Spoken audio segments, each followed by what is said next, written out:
아침마다 하나님 말씀 가까이 하는 성도님들에게 하나님의 은혜가 함께하길 원합니다. 오늘 하나님 주신 말씀은 느헤미야 1장 5절 말씀입니다. 이르되 하늘의 하나님 여호와 크고 두려우신 하나님이여 주를 사랑하고 주의 계명을 지키는 자에게 언약을 지키시며 긍휼을 베푸시는 주여 간구하나이다. 아멘. 하나님을 늘 생각했고 하나님께 마음을 두었던 느헤미야, 하나님의 성전과 하나님의 땅, 하나님의 백성들의 무너짐, 고달픔에 슬퍼하였고 그리고 금식기도 하였습니다. 느헤미야 1장 5절부터 11절까지가 바로 느헤미야의 기도 내용입니다. 오늘 이 새벽에 느헤미야 기도의 첫 번째 5절을 집중적으로 살피려고 합니다. 느헤미야의 기도는 이렇게 시작됩니다. 5절 이르되 하늘의 하나님 여호와 크고 두려우신 하나님이여 주를 사랑하고 주의 계명을 지키는 자에게 언약을 지키시며 긍휼을 베푸시는 주여 간구하나이다. 느헤미야는 하나님의 위대함, 그 위대함을 고백하면서 기도를 시작하고 있어요. 하늘의 하나님 여호와 크고 두려우신 하나님이여. 기독교의 기도의 시작은 우리 기도를 들으시고 응답하시는 하나님이 어떤 분이신가, 하나님을 아는 것으로부터 기도는 출발됩니다. 성경에서 하늘의 개념은 세 가지예요. 하늘에 조각구름이 떠 있고 새가 날아다니는 하늘, 이것을 창공 스카이라고 부릅니다. 눈에 보이는 첫 번째 하늘, 두 번째 하늘의 개념은 공중 권세 잡은, 즉 사탄들이 장악하고 있는 공중, 이것이 두 번째 하늘입니다. 그리고 셋째 하늘, 세 번째 하늘, 헤븐, 어떤 피조물도 어떤 영적 존재도 사탄도 범접할 수 없는 하나님의 영역, 하나님이 계시는 헤븐, 셋째 하늘. 사도 바울이 내가 셋째 하늘에 다녀왔다, 3층 천 체험을 이야기하는 그 하늘이 헤븐, 하나님이 계시는 하늘. 하나님은 하늘에 계셔요. 어떤 피조물과 어떤 영적 존재도 범접할 수 없는 질적인 차이를 가지고 계시는 하늘의 하나님, 두렵고 크신 하나님. 이 느헤미야의 기도의 시작이 복음서에 오게 되면 예수님의 기도, 하늘에 계신 우리 아버지여, 이 기도와 연결되는 거예요. 사랑하는 여러분, 나와 우리의 기도를 들으시는 하나님은 하늘의 하나님, 크고 두려우신 하나님, 인간과 피조물과 어떤 존재와도 영적으로, 질적으로 차이가 있는 우리 하나님이 나의 기도를 들으시고 응답하신다라는 거예요. 반면에 기도하는 우리는 그렇다면 땅에 있는 존재, 땅은 제한이 있고 연약하고 일시적이고 부족함을 경험할 때가 많아요. 그래서 땅에 있는 우리는요, 힘들고 어렵고 때로는 눈물 나고 포기하고 싶을 때가 있는 거예요. 나는 땅에 있고 내가 기도하고 응답하시는 하나님은 하늘에 계신다. 이사야 선지자는 이사야 55장을 통해 이렇게 설명합니다.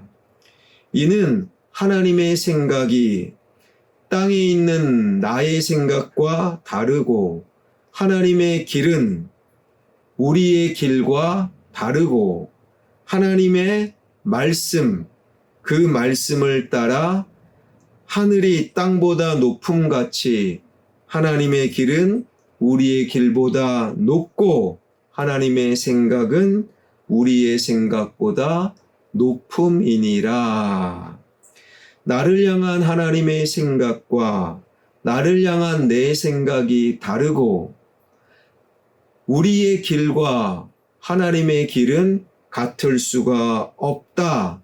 나의 생각과 하나님의 생각이 다르다면 누구의 생각이 정답인가? 해답은 어렵지 않아요. 하나님의 생각, 하나님의 길이 정답이다. 땅에 있는 인간과 하늘에 계신 하나님은 그래서 질적인 차이가 난다라는 거예요. 나의 어떤 능력과 노력으로도 감히 이해하고 근처에 갈 수도 없는 하나님, 내가 공부 좀 했다고, 신앙생활 좀 했다고, 하나님 조카뻘 된다, 그런 식으로 말하는 분들이 계셔요.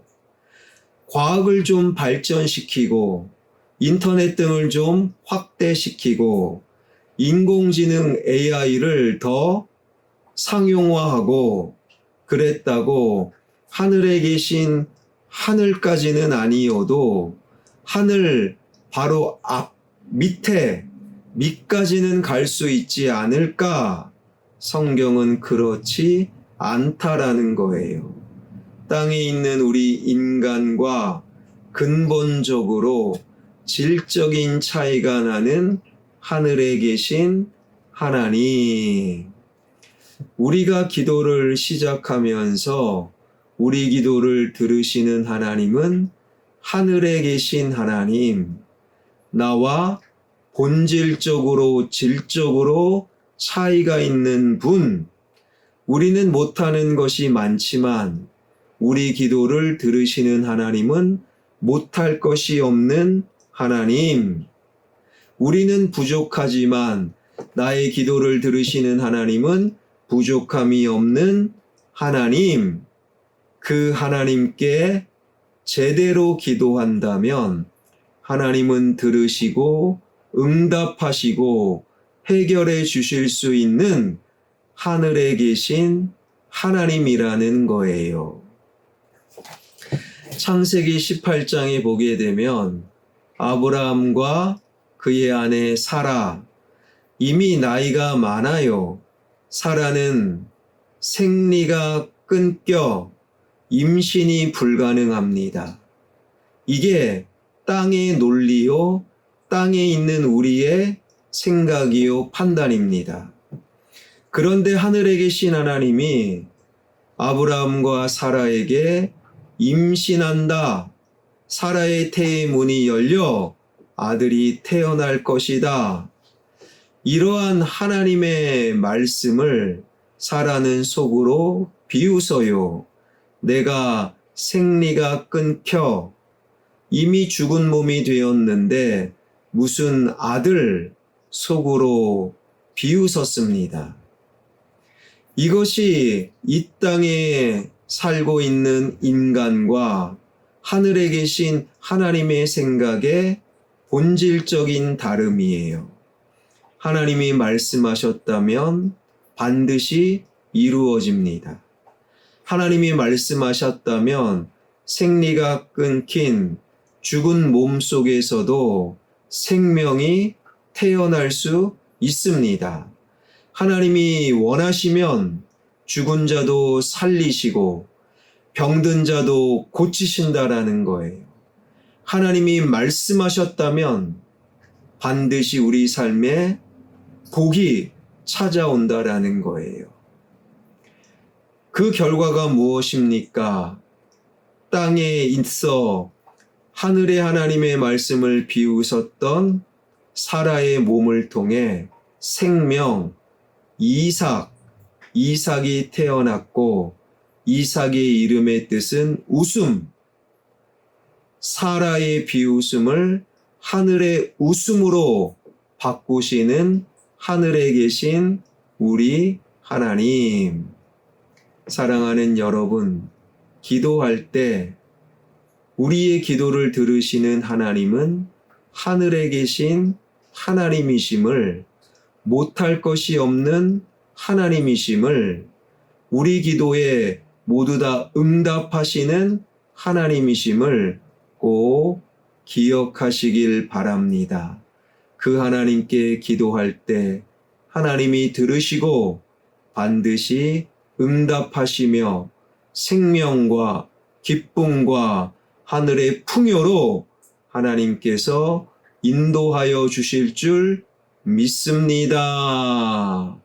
기도하겠습니다. 늘 하나님을 생각하고 하나님의 땅에 무너짐이 느헤미야의 눈물이요, 그 눈물 흘리는 현장에서 기도하였던 느헤미야의 기도는 기도를 들으시는 하나님이 어떤 분이신지 고백하면서 시작되었습니다. 하늘에 계신 크고 두려우신 하나님이여, 우리가 기도할 때 나의 기도를 들으시는 하나님은 하늘에 계신 하나님, 못할 것이 없으신 하나님, 이 땅의 부족 가운데 하늘의 풍요를, 이 땅의 질병 가운데 하늘의 고침을, 이 땅의 죽음 가운데 하늘의 생명을 불어넣으시는 하늘에 계신 하나님, 하늘에 계신 하나님께 온전히 기도함으로 하나님의 은혜와 복과 기도 응답을 경험하는 우리 모두가 되게 하여 주옵소서.